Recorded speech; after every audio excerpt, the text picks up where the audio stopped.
মানুষটার স্বপ্ন পুড়ে ছাই। গতকাল রাতে আনুমানিক 2টার দিকে আমাদের কদমতলা ইউনিয়নের কদমতলা বাজারেই হায়দার ভাইয়ের দোকান পুড়ে আজকে এই অবস্থা। তার স্বপ্ন পুড়ে ছাই হয়ে গেল।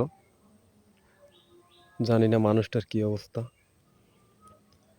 বর্তমানে কোথায় আছে তাও জানি না। আল্লাহ তাকে ধৈর্য শক্তি বাড়িয়ে দিক।